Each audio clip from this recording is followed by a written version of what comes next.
Feliz sábado, igreja. Que bom estarmos aqui na casa do Senhor para mais uma vez ouvir a sua palavra. Que o Espírito Santo fale ao seu coração hoje através da mensagem. E que você saia daqui diferente da forma que entrou. Hoje eu gostaria de falar sobre um tema muito especial, sobre missão. Assim como nós cantamos o hino falando sobre missão.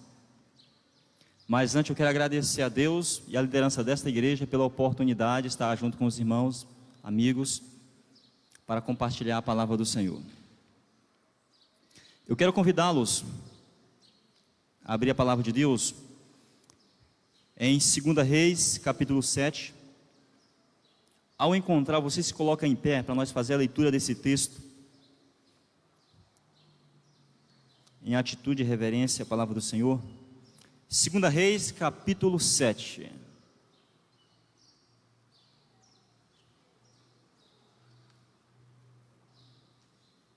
Amém? Vamos ler?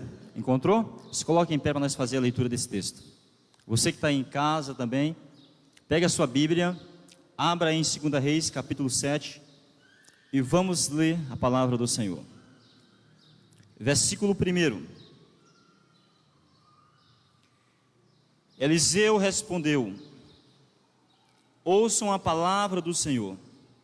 Assim diz o Senhor: amanhã por volta desta hora, na porta de Samaria, tanto uma medida de farinha como 2 medidas de cevada serão vendidas por uma peça de prata. Verso 2: o oficial em cujo braço o rei se apoiara, o rei estava se apoiando, disse ao homem de Deus: ainda que o Senhor abrisse as comportas do céu, será que isso poderia acontecer? Mas Eliseu advertiu: você o verá com os próprios olhos, mas não comerá coisa alguma. Podem sentar, irmãos.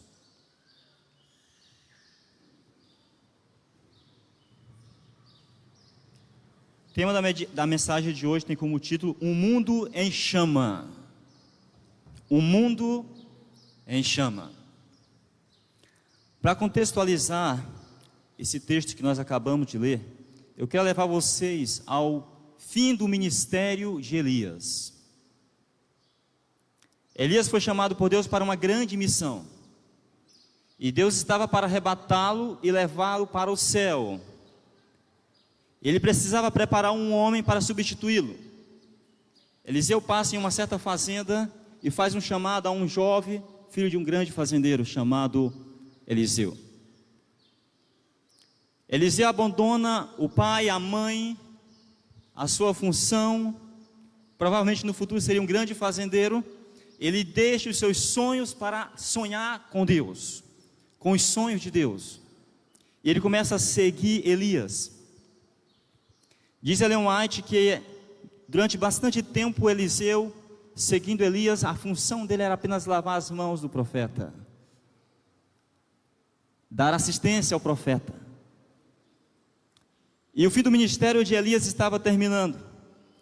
Eles saem de uma cidade chamada Gilgal, e Elias olha para Eliseu e disse: Eliseu, fique aqui, porque eu vou até Betel. E Eliseu olha para Elias e diz o seguinte: eu vou contigo, eu vou te acompanhar. Os dois seguiram até Betel. Ao chegar em Betel, eles visitam uma classe de profetas, discípulos de profetas. Ao despedir daqueles discípulos de profetas, Elias então parte para uma cidade chamada Jericó. E Eliseu insistentemente diz: eu vou contigo. E eles partiram então para Jericó.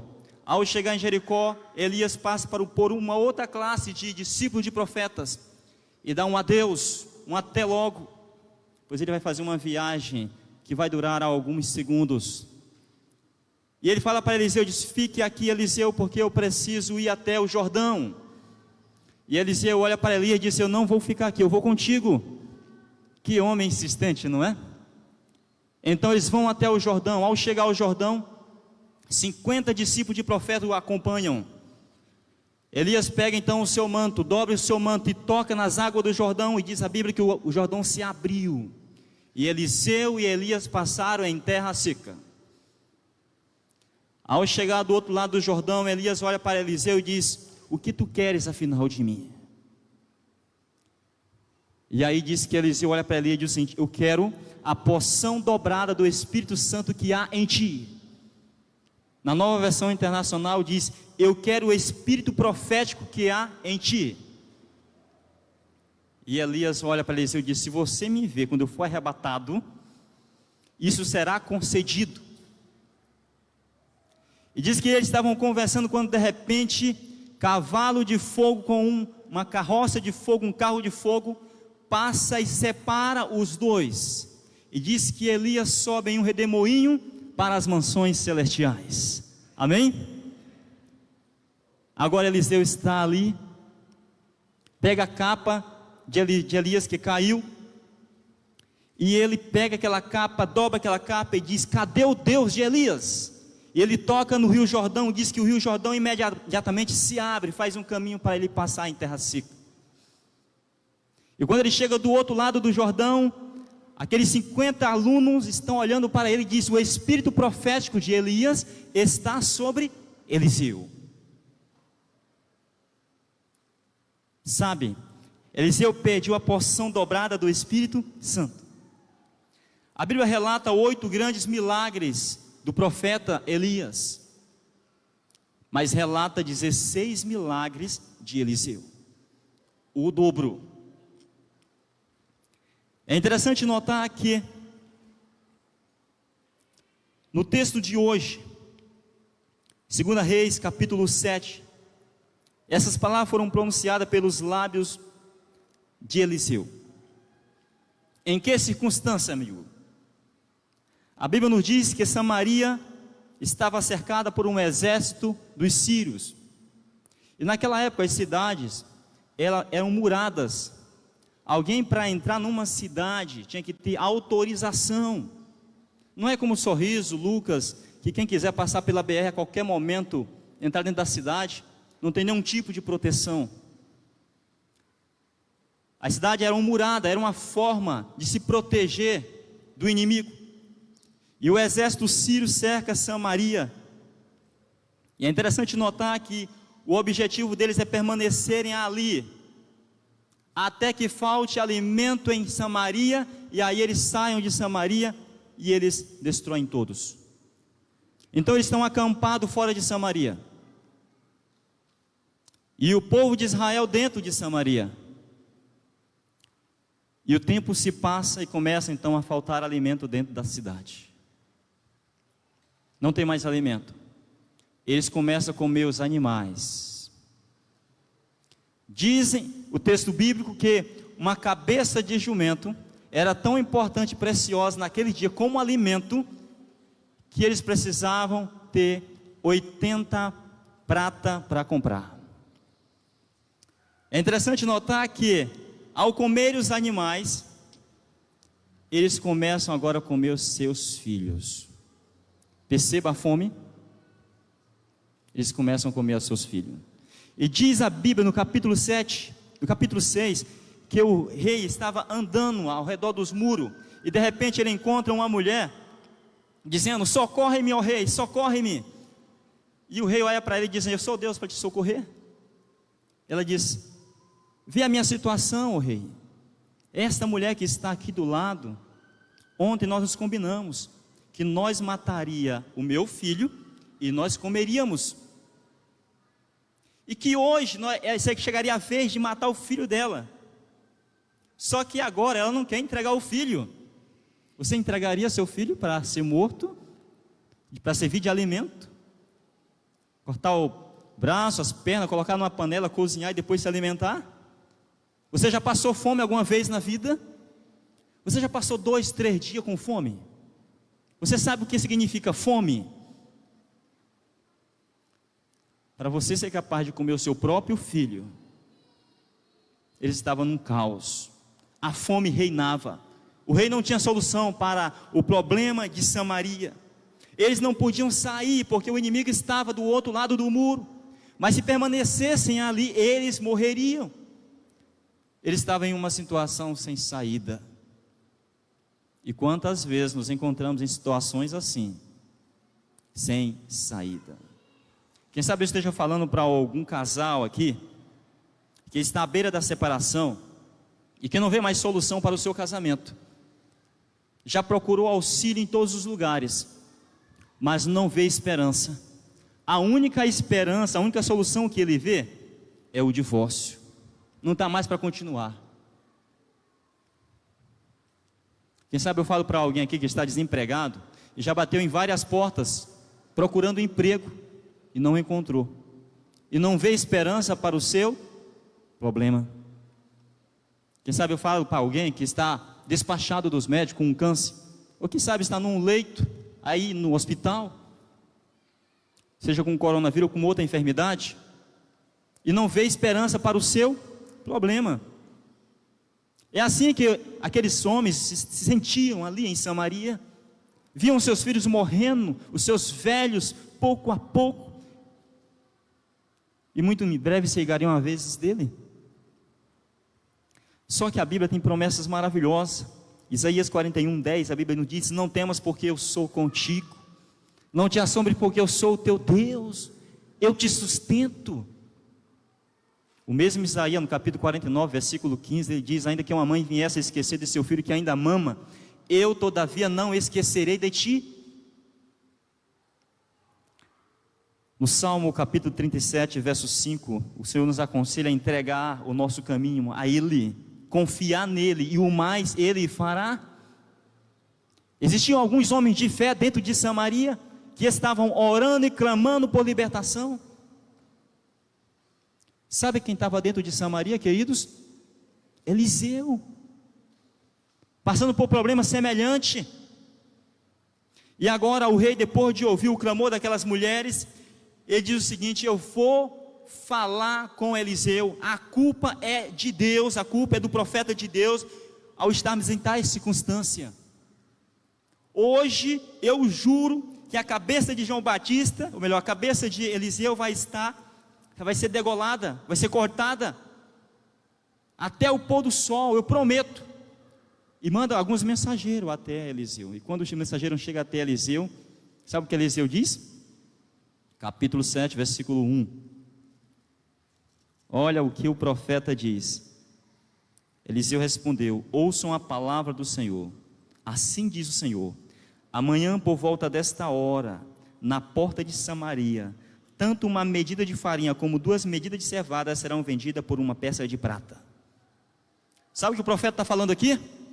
Amanhã haverá tanta comida dentro de Samaria que vai dar para alimentar todos e ainda vai sobrar.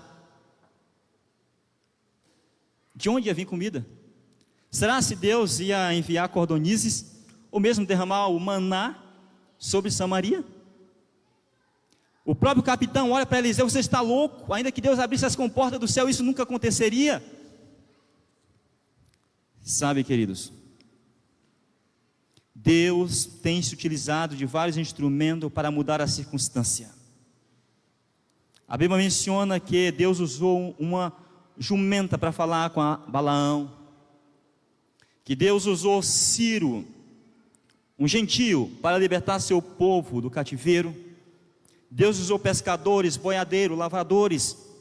Deus se utilizou de vários instrumentos para mudar a circunstância. E agora diz a Bíblia em 2 Reis capítulo 7, versículo 3 a 5, que Deus vai se utilizar de homens quase insignificantes diante da sociedade. Havia nos portões de Samaria 4 homens leprosos. Você sabe o que é um leproso? Você sabe o que é um leproso? Sabe por que eles estavam ali nos portões de Samaria? Porque não era permitido eles entrar na cidade.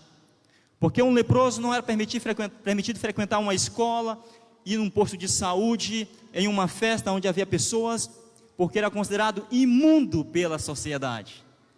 E quando ele se aproximava das pessoas, ele tinha que gritar: imundo, imundo, imundo, eu sou imundo, para que as pessoas se mantessem distante deles. Eles eram menosprezados, rejeitados pela sociedade. Mas Deus, que não faz acepção de pessoa, vai se utilizar de pessoas tão frágeis e insignificantes diante da sociedade. E diz a Bíblia que aqueles leprosos que estavam ali, eles conversando entre si, diz o seguinte: nós não podemos entrar em Samaria, e mesmo que nós entrássemos em Samaria, nós íamos morrer de fome. Se nós ficarmos aqui, próximo desses muros, nós também iremos morrer de fome. Vamos fazer o seguinte: vamos até o acampamento do Ciro, e quem sabe ele poupa nossas vidas. Assim como Deus vai usar esses leprosos, Deus, ele quer te usar como instrumento nas mãos dele. Amém? Deus te colocou aí aonde você está trabalhando, ou aonde você está estudando, para você ser um instrumento nas mãos dele. Foi Deus que te colocou nessa escola, amigo, onde você está dando aula, para ser um instrumento dele.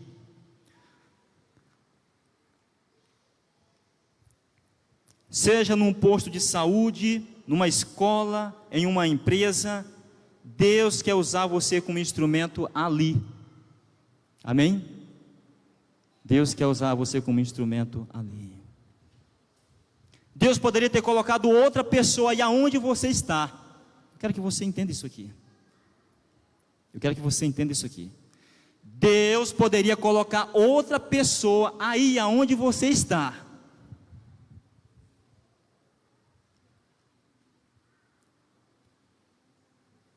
Mas Deus, ele escolheu você. Ele escolheu você.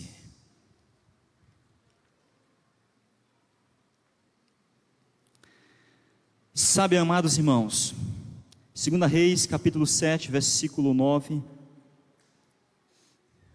a Bíblia vai mencionar algo extraordinário que acontece. Quando os 4 leprosos chegam no acampamento dos sírios, sabe o que eles encontram? Bastante comida. Comida em abundância. E melhor, o exército do inimigo não se encontra ali. Eles haviam fugido. O que aconteceu, queridos? A Bíblia diz que Deus faz um grande milagre. Diz que Deus faz com que os sírios ouçam barulho de carruagem, de um exército que se aproxima. E eles conversando entre si, eles perguntam, alguns chegam até a propor dizer o seguinte: Israel contratou os egípcios, os exércitos, para ajudar na batalha.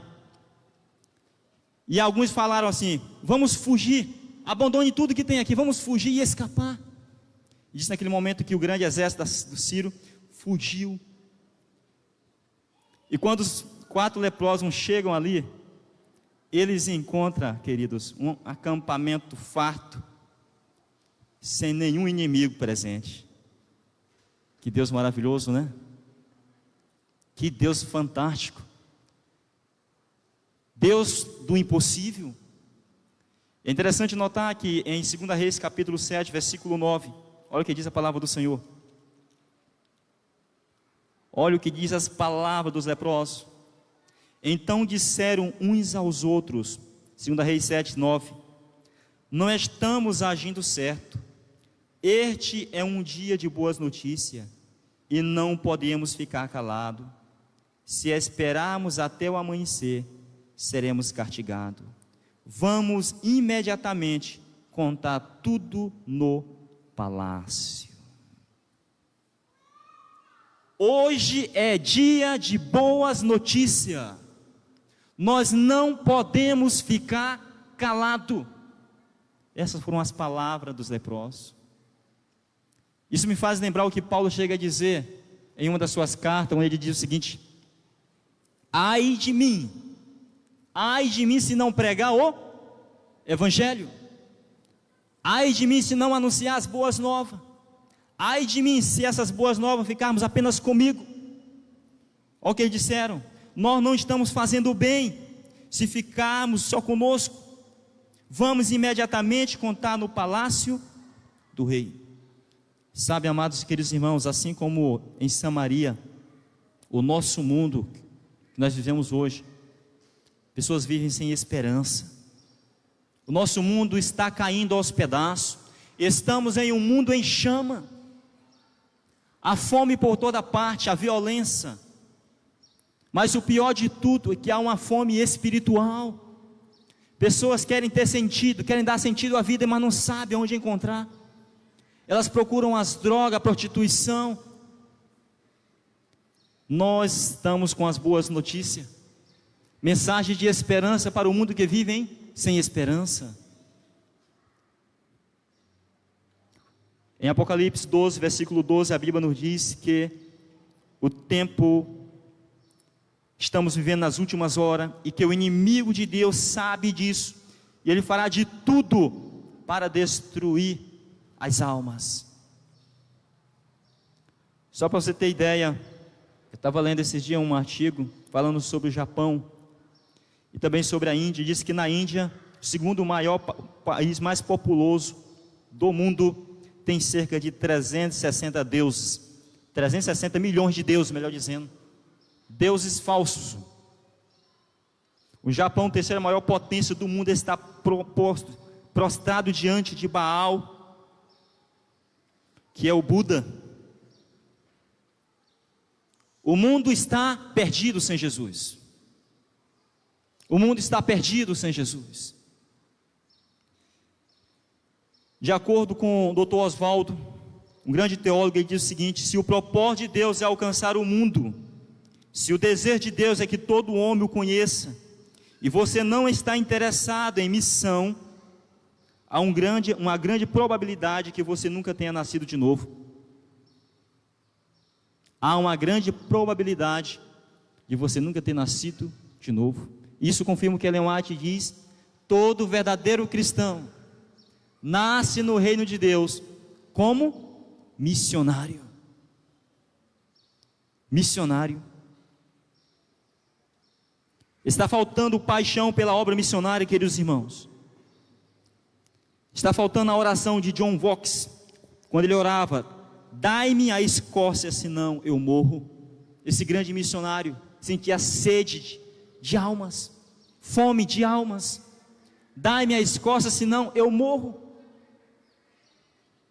Será que nós estamos sentindo essa mesma fome, essa mesma sede de missão? Sabe, querido, eu quero ir para a parte final da mensagem. Aqueles 4 leprosos saem do acampamento e chegam diante daquele portão que eles estavam antes. Ele olha para os atalaias que estão em cima e eles clamam: ei, vocês que estão aí em cima, eu tenho uma notícia para dar. No acampamento dos sírios há comida em abundância. E aqueles atalaias olham para aqueles leprosos e entre si perguntam: mas será que vocês estão falando verdade? Que autoridade esses homens têm? Mas eles continuam insistindo: há comida em abundância no acampamento dos sírios e nenhum inimigo está presente ali. Sabe, queridos, de repente, aqueles homens levam a notícia até o rei. E quando a notícia chega diante do rei, o rei olha para o seu exército e diz a seguinte palavra: isso não é verdade. E se for verdade, os sírios vão estar em algum lugar esperando-nos para destruir. Eles querem que nós abra os portões de Samaria e ele destrói o restante das pessoas que há aqui dentro. Só que alguém se levanta, e um dos seus comandantes se levanta e diz o seguinte: rei, e se eles estiverem falando a verdade, rei? Se nós permanecermos em Samaria, nós iremos morrer, rei. E se eles estiverem falando a verdade, rei? Então o rei ouve o conselho do capitão, de um dos capitões, e diz o seguinte: pegue um desses cavalos que ainda restava 5 cavalos, queridos, que não tinha servido de alimento. E aí eles colocam alguns soldados e eles partem até o acampamento dos sírios. Quando eles chegam no acampamento, eles percebem que aquilo que os leprosos haviam falado era verdade. Havia comida em abundância, o melhor ainda, nenhum inimigo presente, nenhum inimigo por perto. E aqui eu quero chegar às minhas palavras finais para encerrar. Quando esse soldado volta e entra em Samaria, eles falam para o rei que aquilo que os leprosos haviam falado era verdade. E naquele momento, uma multidão que se encontrava dentro da cidade faminta, elas partem em sentido ao acampamento, os portões se abrem, e ao chegarem ao acampamento, eles se alimentam em abundância. Além de se alimentarem, eles levam comidas, levam as vestes que haviam ficado jogadas pelo caminho dos sírios, levam para a cidade. E o capitão, do capítulo 7, versículo 3, olha o que diz, versículo 3, vai dizendo, versículo 2: o oficial cujo braço o rei estava se apoiando, disse ao homem de Deus: ainda que o Senhor abrisse as comportas do céu, será que isso poderia acontecer? Mas Eliseu advertiu: você o verá com os próprios olhos, mas não comerá coisa alguma. Sabe o que acontece com o capitão? Ele é colocado pelo rei ali próximo dos portões de Samaria, e quando aquela multidão passa,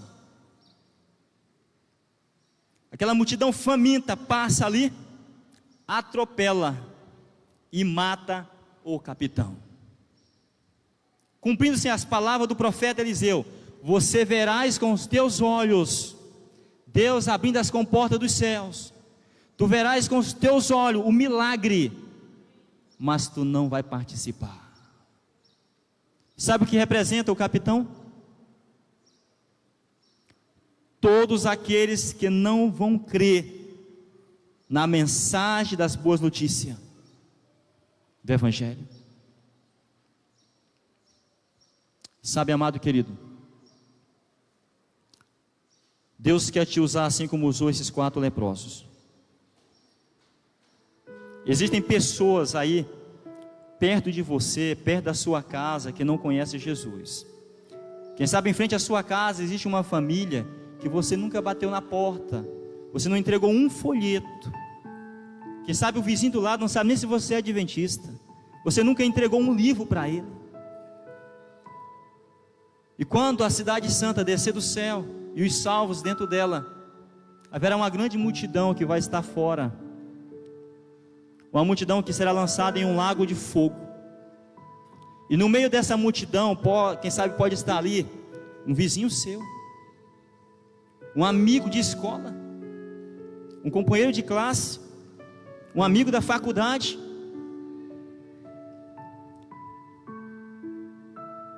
Quem sabe vai olhar para você e dizer o seguinte: você nunca me falou de Jesus, você nunca me falou dessas boas notícias, dessas boas novas. Quem sabe vai estar o seu pai, sua mãe ali.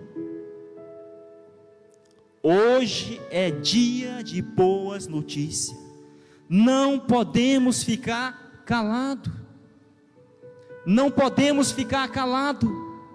Deus está dizendo: o mundo está em chama, Jesus está voltando, pessoas estão morrendo todos os dias sem conhecer Jesus. E o que é que eu estou fazendo?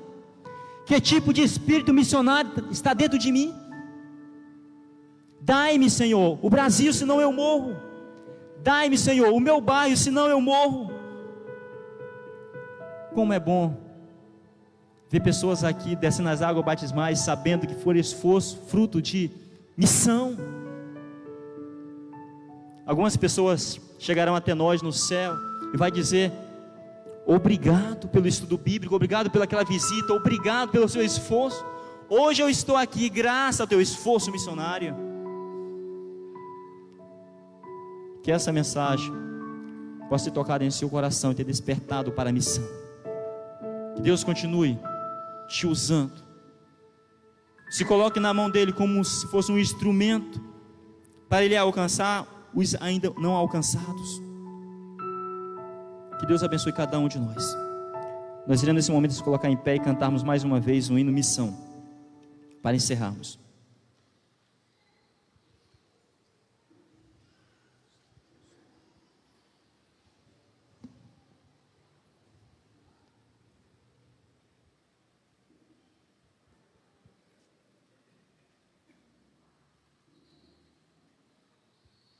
Vamos se colocar em pé para nós encerrar.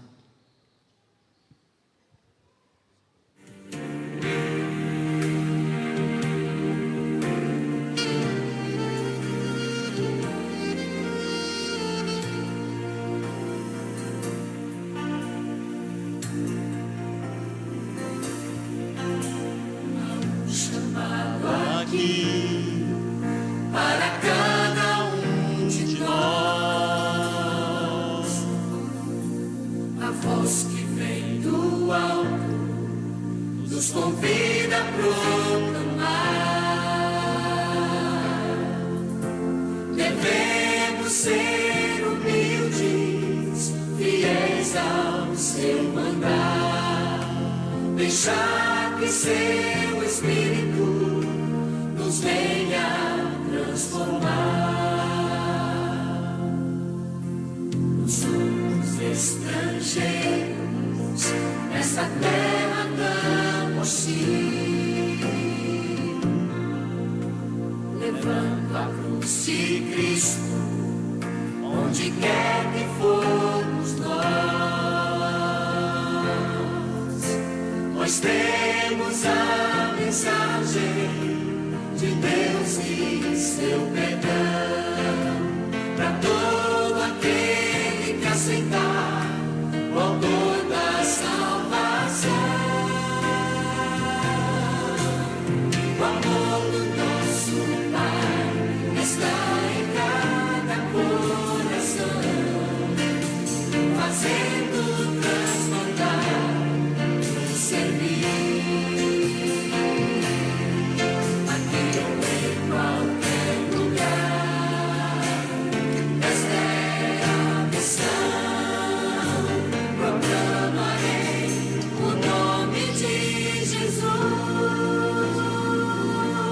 A palavra do Senhor diz: este evangelho do reino será pregado em todo o mundo.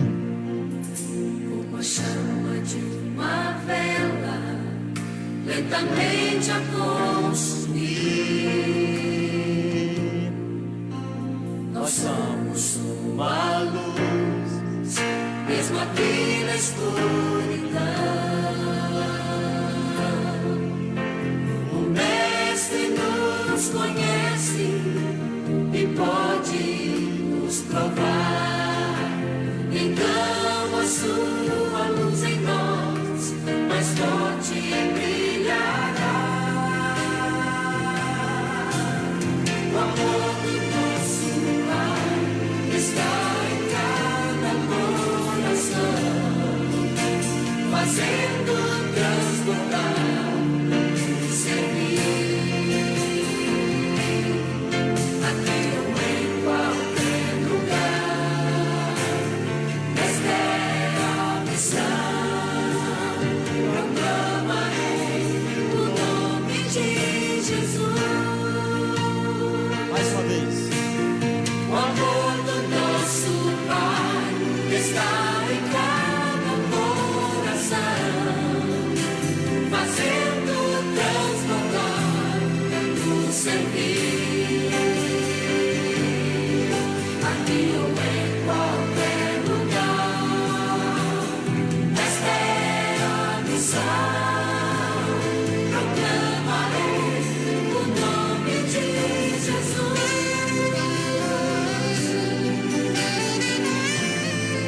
Este evangelho do reino será pregado em todo o mundo. Todo aquele que crer será salvo. Aqui ou em qualquer lugar, esta é a missão. Proclamarei o nome de Jesus.